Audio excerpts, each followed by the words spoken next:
तो हेलो दोस्तों, मेरा नाम है विकास और आप देख रहे हैं हमारे यूट्यूब चैनल हैकिंग विचार। तो आज की इस वीडियो में हम देखने वाले हैं कि HTML के अंदर फ्रेम सेट, ऑडियो टैग और वीडियो टैग को कैसे हम अपने वेब पेज के अंदर अप्लाई कर सकते हैं। तो चलिए स्टार्ट करते हैं हम सबसे पहले फ्रेम टैग से। तो फ्रेम टैग हमारा होता क्या है? जो फ्रेम टैग होता है डिफाइन करता है particular area within a HTML file where another HTML web page can be displayed. यानी कि फ्रेम जो होता है, जो फ्रेम सेट होता है, ये आपके एक पेज के अंदर कई मल्टीपल पेजेस को ऐड करने में मदद करता है। यानी कि अगर मान लो पहले जो वेबसाइट्स बनती थी, जो तो वो क्या करती थी कि अलग अलग पेजेस को एक ही पे लिंक करने के लिए ऐड करते थे फ्रेम सेट को। ठीक है। आजकल तो ये क्या है, जो फ्रेम सेट है उस टैग को हटा दिया है। ठीक है। और उसकी जगह पे आई फ्रेम टैग को इनबिल्ड कर दिया है। तो ये जो फ्रेम टैग होता है आपके मल्टीपल पेजेस को लिंक करने के काम आता है। तो इसको सीखते हैं हम कि कैसे हम अभी भी इस टैग का यूज कर सकते हैं और कैसे अपने मल्टीपल पेजेस को हम इसके अंदर लिंक कर सकते हैं।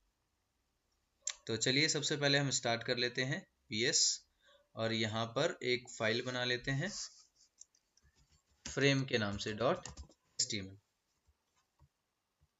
इसके बाद यहाँ पर जो फ्रेम सेट होता है वो क्या होगा, जो बॉडी टैग है इसके अंदर इनबिल्ट नहीं होगा, यानी कि हम बॉडी टैग के अंदर इसको नहीं लगाते हैं।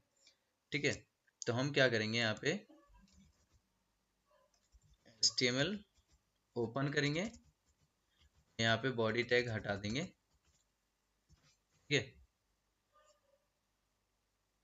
देन इसके बाद हम क्या करेंगे, ये जो फ्रेम सेट है इसको इंक्लूड कराएंगे। अब आपको याद रखना है कि फ्रेम सेट ओपन रहेगा, देन उसके बाद क्लोज भी करेंगे इसको। फिर उसमें जितने भी पेजेस को इनबिल्ड कराना है आपको क्या करना पड़ेगा, यहाँ पे रॉज एंड कॉलम्स में आपको लिखना पड़ेगा उसको। यहाँ पे देना पड़ेगा आपको कॉल्स, कितने कॉलम में डिवाइड करना है, और एक देना पड़ेगा रॉज, कितनी रॉज में डिवाइड करना है। तो फर्स्ट वाला, जैसे पहला जो फ्रेम होगा जिसमें आप लिखोगे, कॉलम में होगा तो कॉलम में डिवाइड कर देगा, रॉज लिखोगे तो रॉज में डिवाइड कर देगा। ठीक है। तो आपको क्या है, यहाँ पे जैसे आपने लिखा कॉलम, तो 50% एंड कॉमा में स्टार लिख देंगे तो ऑटोमेटिक ले लेगा, और अगर 50% लिखेंगे वो 50% में ले लेगा। देन इसके बाद आपको क्या करना है, यहाँ पे फ्रेम लगाना है। फ्रेम के बाद SRC में आपको नाम देना है उस पेज का। जैसे मैं दे देता हूँ यहाँ पे anchor.html। मेरे पास एक पेज बना हुआ है यहाँ पर anchor.html के नाम से, मैंने उसका नाम दे दिया और मैं इसको अभी रन करता हूँ।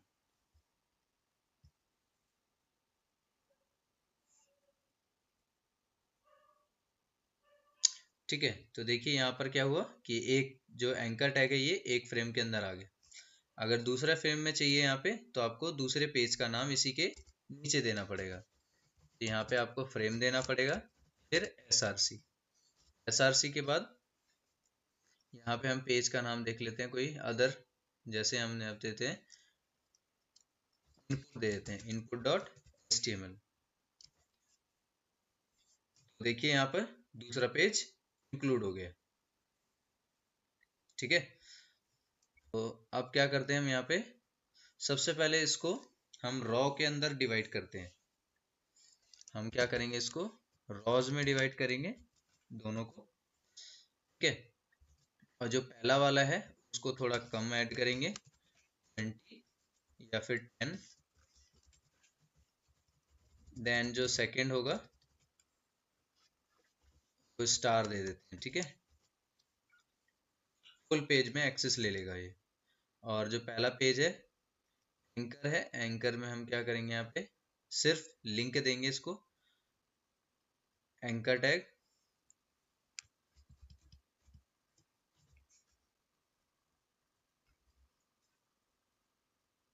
मैं इसको हटा लेता हूँ अभी। ठीक है। ताकि हमारा इनलाइन टैग आ जाए, वरना यूएल है एक ब्लॉक टैग होता है, इसलिए नहीं आता वो। ठीक है, और आपको एक पैराग्राफ यहाँ से ये हटा देते हैं हम। कुछ इस तरह से हमारे ये आ गए हैं। ठीक है, होम, कॉन्टैक्ट, सर्विस। तो अभी के लिए हम क्या कर देते हैं, सेंटर टैग लगा लेते हैं, ताकि ये दोनों, ये जो तीनों जो एंकर टैग हैं वो सेंटर के अंदर आ जाए। सेंटर में आ गए। ठीक है, अब हम चलते हैं वापस से फ्रेम। अभी जो जो नीचे वाला है इसको हम क्या करेंगे, इसको यहाँ से अभी हटाएंगे। फर्स्ट हम बांटेंगे इसको एक कॉलम के अंदर नीचे। ये तो आपका कितना है, कॉलम में बांटा हुआ है, सॉरी रॉज में है, और ये हम क्या बांटेंगे, हम कॉलम में ऐड करेंगे।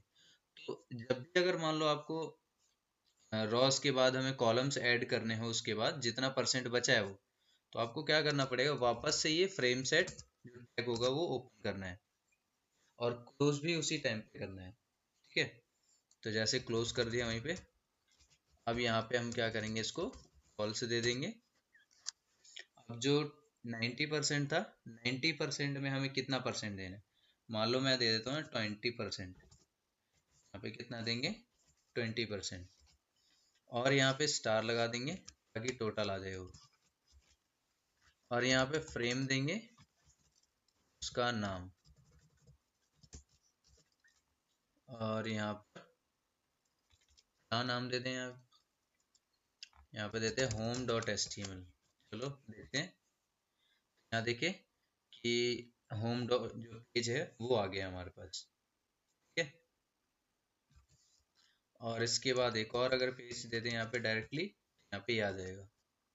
हम यहाँ पर देते हैं अबाउट पेज,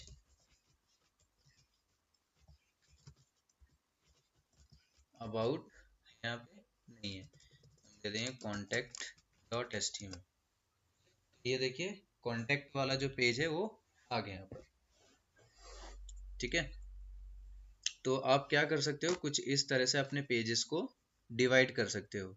ये रो में है, ये दोनों कॉलम में है। ठीक है, अगर इसको भी अगर आपको डिवाइड करना है तो आपको क्या करना पड़ेगा, इसके नीचे यहाँ पर, यानी कि इसको अंदर लेना पड़ेगा फ्रेम सेट के। ठीक है, तो अब हम क्या करते हैं, फ्रेम सेट के जो एट्रीब्यूट्स होते हैं उनकी बात कर लेते हैं। जैसे src है, और यहाँ पे नेम है, नेम आपका फ्रेम को नेम प्रोवाइड करेगा जो उसको लिंक्स करेगा। ठीक है, और आपका एक होता है स्क्रॉलिंग। तो स्क्रॉलिंग क्या करता है, जैसे आपके पास ये स्क्रॉल बार है, जैसे यहाँ पे देखो ये स्क्रॉल बार है, ये स्क्रॉल हो रहा है, तो आपकी जो फ्रेम सेट को स्क्रॉलिंग को का जो ऑप्शन होता है वो हटा देते हैं वहां से। ठीक है, तो वो आपका स्क्रॉलिंग होता है। अगर इसको आपको करना है तो देखो, सबसे पहले मैं क्या कर देता हूँ, अभी हमारे पास कोई स्क्रॉल नहीं है। ठीक है, यहाँ पे कोई ऐसा कंटेंट नहीं है, तो आपको क्या करना पड़ेगा, पहले कंटेंट ऐड करना पड़ेगा। तो चलो मैं यहाँ पे कंटेंट ऐड कर लेता हूँ, जैसे पैराग्राफ लॉरेम एंटर, और यहाँ पे देखते हैं कि देखो स्क्रॉल आ रहा है, यहाँ पे भी आपको शो हो रहा होगा स्क्रॉल। तो जैसे ही आप क्या करोगे, स्क्रॉल लगाओगे यहाँ पर अपने फ्रेम के अंदर, और ये मैंने लगाया यहाँ पर anchor tag scrolling equal to में नो। तो आप चेक करोगे तो यहाँ पे देखो स्क्रॉलिंग का ऑप्शन जो है वो हट जाएगा। ठीक है, अगर आपको यस करना है तो ये बाय डिफॉल्ट में क्या करेगा, यस रखेगा। ठीक है, ये होता है आपका स्क्रॉलिंग एट्रीब्यूट। देन उसके बाद नीचे है नो रिसाइज। नो रिसाइज का काम क्या होता है, आप इसको अभी देखो यहाँ पे एक रिसाइज कर सकते हो यहाँ पे। तो देखो यहाँ पे क्या हो रहा है, ये रिसाइज हो रहा है पेज। ठीक है, तो ऐसे आप रिसाइज को अगर आपको हैंडल करना है, यानी कि रिसाइज को हटाना है, तो आप क्या कर सकते हो, तो नो रिसाइज लगा सकते हो यहाँ पे। ठीक है, तो यहाँ लिखोगे, जैसे स्क्रॉल हटा दिया, यहाँ लिखो नो रिसाइज। ठीक है, आर ई, ठीक है, नो रिसाइज। देन इसका चेक करते हैं, देखो यहाँ पे ऑप्शन ही नहीं आ रहा, आप रिसाइज के लिए कर ही नहीं पा रहे। ठीक है, यहाँ पर आ रहा है बट यहाँ से हट गया। अगर नॉर्मली इसी को नीचे लगाओगे इन सभी में, तो क्या होगा, यहाँ से भी हट जाएगा, आप इसको भी हटा नहीं पाओगे। ठीक है, तो कुछ इस तरह से पहले जो फर्स्ट जो वेबसाइट्स होती थी पहले, वो कुछ इस तरह से फ्रेम सेट से लिंक होती थी, अलग अलग पेजों को ऐसे लिंक किया जाता था। ठीक है, तो ये था नो रिसाइज। अब चलते हैं हम यहाँ पे, एक और है जिसका नाम है फ्रेम बॉर्डर। तो जो फ्रेम बॉर्डर क्या करेगा, ये जो बॉर्डर आ रहा है उसको हटा देगा। तो अगर यहाँ से फ्रेम बॉर्डर हटाना है तो यहाँ पे लिखा दो फ्रेम बॉर्डर, देन उसके बाद इक्वल टू में जीरो। जीरो क्या करेगा, वहां से हटा देगा। तो यहाँ पे देखते हैं फ्रेम बॉर्डर, अभी आ रहा है फ्रेम बॉर्डर, एक बार फ्रेम में लगा के देख लेते हैं। Frame border no. हाँ, ये आपको किस में लगाना है, ये आपको लगाना है फ्रेम सेट के अंदर। ठीक है, और यहाँ पर ऊपर भी लगा देते हैं ताकि इसमें भी हट जाए। ये देखिए आपका कुछ इस तरह से फ्रेम बॉर्डर आ गया। तो फ्रेम भी नहीं दिखेगा और आप कंटेंट को इजीली ऐड भी कर सकते हो। तो आपको किसी भी साइड में आपको कंटेंट ऐड करना हो तो आप कुछ इस तरह से ऐड कर सकते हो। आपको सेक्शन बनाने हैं, आपको मान लो एक सेक्शन ये रहा, दूसरा ये रहा, तीसरा ये रहा, चौथा, उसी के अंदर आपको कंटेंट डालना है तो आप कंटेंट भी डाल सकते हैं। ठीक है, देन उसके बाद देख लेते हैं नेक्स्ट क्या है, मार्जिन विड्थ, मार्जिन और हाइट। तो जो मार्जिन विड्थ है आपको मार्जिन और हाइट को ऐड करने में मदद करता है फ्रेम सेट के अंदर। ठीक है, तो यहाँ पे हम क्या करते हैं, इसमें हम लगा के देखते हैं मार्जिन विड्थ और 40 पिक्सल लगा के देखते हैं एक बार। देखिए गैप इसमें बढ़ा है। ठीक है, हमने एक में लगाया है तो एक में ही आएगा। फिर हम यहाँ पे 80 करके देखते हैं, देखिए यहाँ पे मार्जिन इसका भी बढ़ गया है। ठीक है, तो हम हाइट है तो हाइट में भी दे सकते हैं। ठीक है, और इसको यहाँ पे लगा के देखते हैं, तो देखिए इसमें भी मार्जिन विड्थ आ गया। ऊपर भी ऐसे ही ऐड कर सकते हैं, तो देखिए यहाँ पर भी मार्जिन विड्थ आ गया। ऐसे ही मार्जिन हाइट भी लगा सकते हो, मार्जिन हाइट, और यहाँ पे 60 पिक्सल देख के देखो, देखो यहाँ पे हाइट से मार्जिन आ गया। ठीक है, टॉप से उसने क्या किया है, नीचे ऐड कर दिया है, कंटेंट को नीचे कर दिया है। ठीक है, तो ये होता है आपका फ्रेम सेट और उसके एट्रीब्यूट्स। तो आई होप ये आपको समझ आया होगा। देन अब हम चलते हैं अब इसके नेक्स्ट पे, जो है वीडियो टैग। ठीक है, तो ये जो वीडियो टैग होता है, अपने जो वेबसाइट के अंदर हम वीडियो को कैसे ऐड कर सकते हैं, तो हम स्टार्ट करते हैं। तो वीडियो टैग के लिए आपको क्या है, वीडियो टैग लगाना पड़ेगा। तो मैं यहाँ पे एक पहले फाइल बना लेता हूँ, video.html, एंड यहाँ पर ऐड करेंगे सबसे पहले वीडियो टैग ऐड किया, और वीडियो टैग के अंदर आपको सोर्स लगाना है। ठीक है, सोर्स के अंदर फिर src, बट सबसे पहले आपके पास एक वीडियो भी होनी चाहिए। ठीक है, तो मेरे पास वीडियोस देखते हैं, डाउनलोड कर सकते हो अगर आपके पास नहीं है तो यहाँ पे जाना है, पिक्सएबे, यहाँ पे आपको वीडियोस मिल जाएंगी डेमो, तो डेमो वीडियोस आप यहाँ से उठा सकते हो। ठीक है, तो आप यहाँ से देख लेना, कोई वीडियो डाउनलोड कर लेना। तो मैं यहाँ में तो यहाँ पर मैं ये वाली वीडियो उठा लेता हूँ। ठीक है,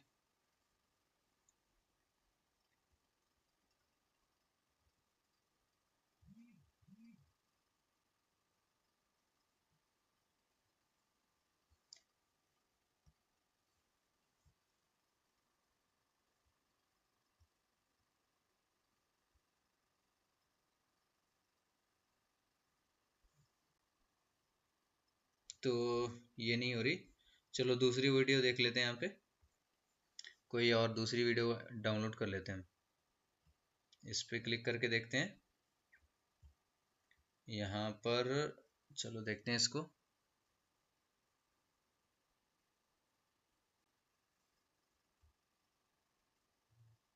तो चलो ये वाली तो हो गई, ठीक है। तो इसको क्या करते हैं, हम कॉपी करते हैं और अपने फोल्डर के अंदर ही कॉपी करना है जहाँ पर HTML का फोल्डर है। तो जहाँ पर हमारा फोल्डर है देखते हैं, डेस्कटॉप में HTML, देन यहाँ पे मैं एक वीडियो नाम का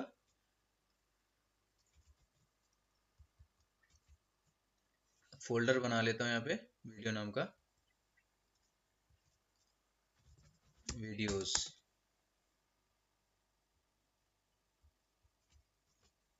यहाँ पे पेस्ट कर देते हैं।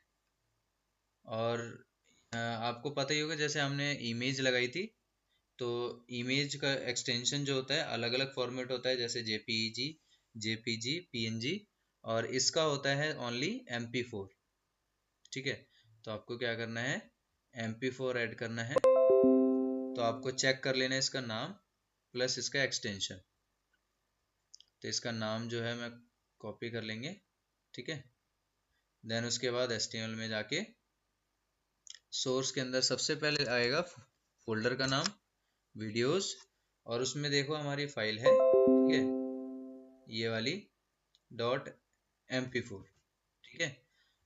यहाँ पे देखते हैं, इसको हटाते हैं और रन करते हैं अपनी ये वाली फाइल।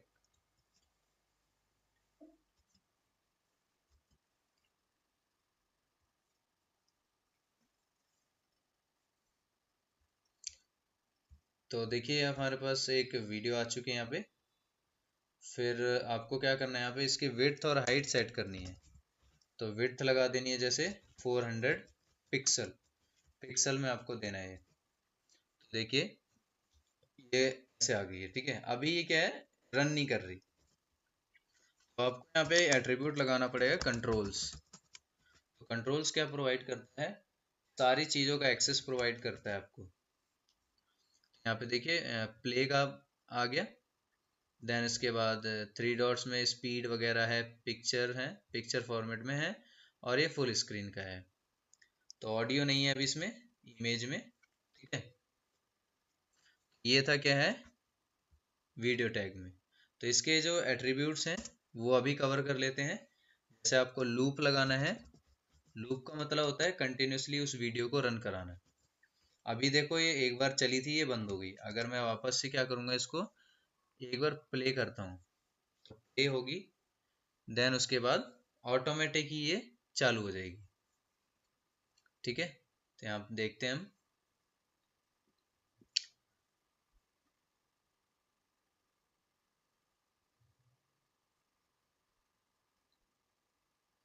देखो अपने आप चालू हो गई ना ये वीडियो। तो ये क्या करेगा, लूप के थ्रू ऑटोमेटिक वीडियो को रन कराएगा, ठीक है।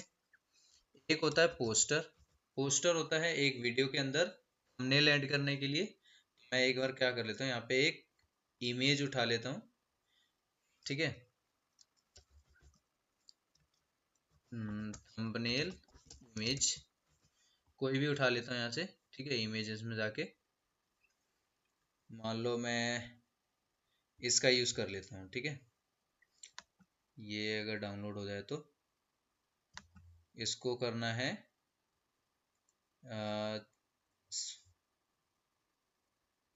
सेव, और या फिर आप क्या कर सकते हो, कॉपी इमेज एड्रेस कर सकते हो, ठीक है। देन यहाँ पे ऐड करो। ऐड करने के बाद देखो ये तो बिना डाउनलोड किए था, ठीक है। यानी कि आप URL से भी आप थंबनेल ऐड कर सकते हो, बट वीडियो हमारी वही सेम चलेगी। तो ये वीडियोस के अंदर आपको क्या है, थंबनेल, और आप डाउनलोड करके भी इस वीडियो जो थंबनेल है इसको ऐड कर सकते हो, ठीक है। फिर इसके अंदर और भी एट्रीब्यूट देख लेते हैं कौन कौन से हैं। ऑटो प्ले है, यानी कि ऑटो प्ले करने के लिए, ठीक है।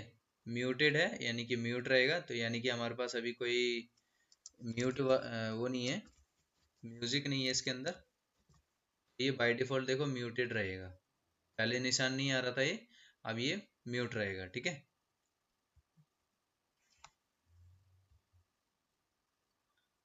SRC आपने क्या कर लिया, ऑटो प्ले है, ऑटो प्ले चल जाएगा। तो ऑटो प्ले में क्या होगा, वीडियो को आपको चलाने की जरूरत नहीं है, ये ऑटो प्ले हो जाएगी। ठीक है, तो देखो ऑटो प्ले में जैसे ही आप रिफ्रेश करोगे तो आपकी अपने आप ही चलने लग जाएगी वीडियो।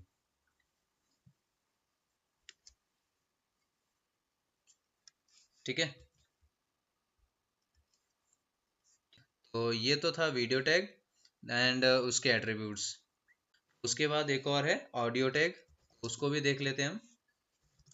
तो ऑडियो, ऑडियो में भी सेम है, आपको क्या करना है, सिर्फ URL चेंज करना है।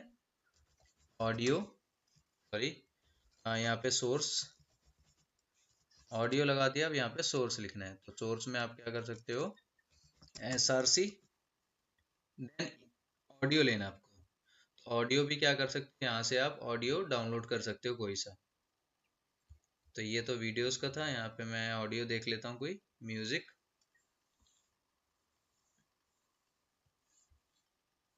तो ये डाउनलोड पे क्लिक करके,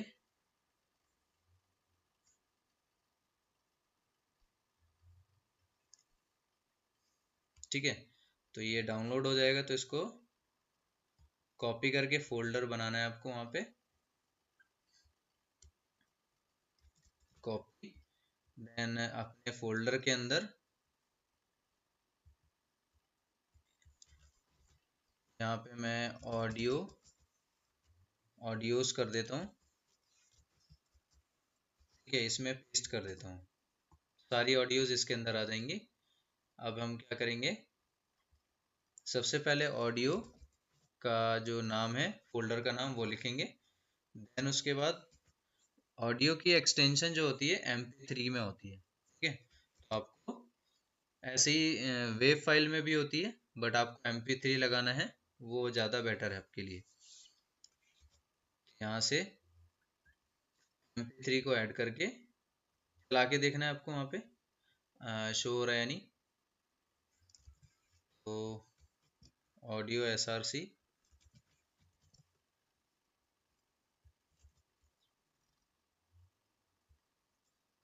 कंट्रोल्स लगा के देखते हैं, कंट्रोल्स, हाँ देखिए कंट्रोल्स लगाने के बाद आपका ये सारा आ गया है। देन हमारे पास इसके अंदर आते हैं एट्रीब्यूट्स। पोस्टर को छोड़ के सारे ही एट्रीब्यूट्स हम क्या कर सकते हैं, इसके अंदर ऐड कर सकते हैं। हम लूप भी लगा सकते हैं, म्यूटेड भी लगा सकते हैं, और कंट्रोल्स भी लगा सकते हैं, ऑटो प्ले भी लगा सकते हैं। तो ये सारे जो एट्रीब्यूट हैं हम इसमें यूज कर सकते हैं। ठीक है, तो बताने की जरूरत नहीं है आपको, ये सारे आप खुद भी प्रैक्टिस कर सकते हैं इसकी। तो ये तो था हमारा ऑडियो और वीडियो टैग और फ्रेम सेट। तो आई होप आपको ये सारे टैग समझ आए होंगे। अगर नहीं आए समझ तो आप क्या कर सकते हैं, हमारे कमेंट बॉक्स में जाके आप इन सभी के बारे में पूछ सकते हैं, और जल्दी ही आपको रिप्लाई मिलेगा। तब तक के लिए गुड लक, गुड बाय, मिलते हैं अपनी नेक्स्ट वीडियो में।